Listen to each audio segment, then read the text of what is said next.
What is happening, guys? Happy Sunday. Time of recording. It is the 10th of November. We're diving into more Michigan craft beer, one that I've never had before, but I've seen around the block, never got my hands on it, just slightly not that interested in it, but it was approached to me, and I am going to dig into this one with you guys. It is coming from Brewery Viviant from Grand Rapids. Their infamous Wizard Burial Ground Bourbon Barrel Aged Quadrupel Ale. Good Lord. 2024 release. I've never seen this in person. I've never dealt with it. I've never sipped it. Completely a first timer for me, guys. So 13.1% ABV monstrosity. This is going to be like $26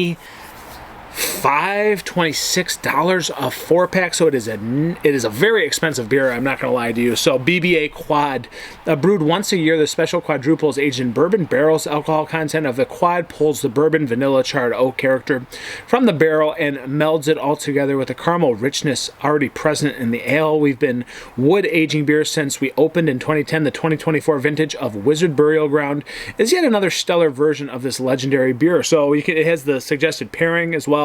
Meant to be shared. Well, it's just me, myself, and I. Okay, well, truly enjoy with blue cheese, stuffed dates, wrapped with bacon, or balsamic glaze and/or. So, anyways, I'm not reading very well. Let's get into this. It was canned on 10/29, super fresh. Again, just now released into distribution this last week. And I'm happy to actually sip this one with you guys because I've never seen it in person. I've heard of it, never got my hands on it. And truthfully, guys, I'm not a big quad guy. I'm not a big 13-14% beer lover anymore. There was a time with the barrel-aged beers. I really love those. I love to share those. It's just me. I'm going to go ahead on a limb here with you guys. I'm going to try to review this for you. So it is cold. I want it cold because this is a monstrosity of a beer. Brewery Viviant. I've been there. Grand Rapids. Only been there one time. I really enjoyed it, but obviously when you have beers like this, you can only really have one. So I think they're known for the Belgian influence, but they have many other beers as well in their arsenal. So let's get into the pour. Pour Michigan glassware in the house. She's dark, super dark. Super caramel amber darkness. Maybe not as hazy as you might see on some other quads, but she's definitely not completely translucent, but you got a little off brown beige head sitting on top. Not too dense, not too compacted. It's looking pretty good. Moderate to low carbonation streaming to the top, actually on the low side of things. And again, more of that dark caramel amber influence in the color, guys. Let's get a nose on this sucker. 13.1. Good heavens. Great Scott. Let's get into this.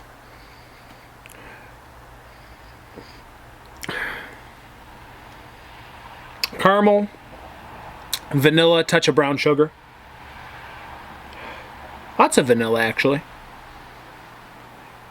Maybe some dark fruits, a little bit of raisin, dates, plums. More vanilla. Bourbon, not too cocktaily, not too woody or oaky for what it suggests on the side of the can, but it is cold. But maybe the vanilla notes have some influence in that barrel there, guys. I don't know. I'm not going to get way into this nose. It smells good, but not mind-boggling. Let's check it out. Wizard Burial Ground. I've never had it. Cheers to you guys. Cheers.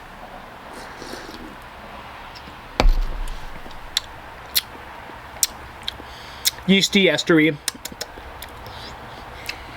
Pretty smooth, man. 13.1. Wow. Lots of vanilla present in this mouthfeel. It is dark fruity. It is caramel sweetness, a little bit of toffee.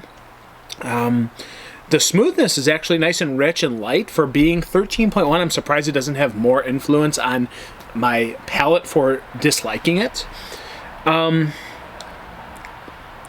It's kind of fruity. It's kind of vanilla forward. It's not that charred oaky. But again, the vanilla influence on it, very big, very bright, and pretty rich and sweet. Again, maybe blending into more of that caramel sweetness. I was expecting something maybe a little different. It's not that insane for being a quad, a bourbon barrel-aged quadruple. It is malty, it's sweet, it's got some decadence to it, but again, not too crazy on the back end for heat. kind of chewy. I'm sticking with like raisins, dates, figs. Just little bits of that, again, blending into the vanilla sweetness. Caramel, vanilla yeastiness. I don't know. It's not like it's that intricate for being what this is, truthfully. I feel like it's a nice sipper. Like, I feel like this is very shareable and would be a crowd pleaser with a bunch of craft beer and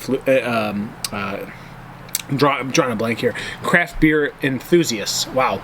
And I feel like this is a home run amongst a group of people. But just with me, like, this is a good beer. Yes, very good. But I feel like I'm not, like, overly wowed by it. Like, it's not that intricate. It's not that much depth going on here. Maybe it's not supposed to be. Chewy, rich. And again, the sweetness kind of is nice. There's a little bit of bittering on the back end. Maybe some sort of like chewy citrus somewhere. I don't know what that is. I don't know what that sweetness is. The caramel, the kind of brown sugar toffee thing kind of playing into the palate as well. Again, it just kind of overwhelms you a little bit with the malty level. And again, the sweetness is sharp, but not too overdone. Ends up being a nice sipper at 13.1, I will say. Comes off actually, like, honestly, a touch light. There's a little bit of syrupy mouthfeel here, but not a overwhelming amount where it's displeasurable. More raisins, more fig, more dates. It's just good. Like, I don't know. Should I be more wowed by this? Almost like banana. Touch of banana, or maybe just more caramel. I don't know what that is. I like it. I like this, but like to sit here and hoss this whole thing would be like a possible travesty, probably a wrong decision to make. Good for sharing. I like it. Not overwhelmingly delicious, but very tasty nonetheless at 13.1, going down really smoothly. Not a big bit of alcohol warming, surprisingly, guys. So this is a great beer at the end of the day.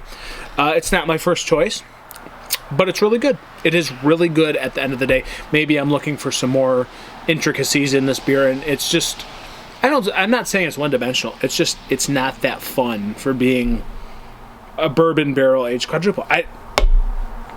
Maybe it's just not my cup of tea. Very good, but not epic. So, where do I put this beer? Lots of vanilla. Lots of vanilla. It's a good beer. It's a good beer. 4.15 out of 5. Like, it could be more. I feel like I want to go less, but that's where I'm putting this, guys. 4.15, incredible drinkability at 13.1%. If you're going to pour a beer, pour Michigan beer. Cheers.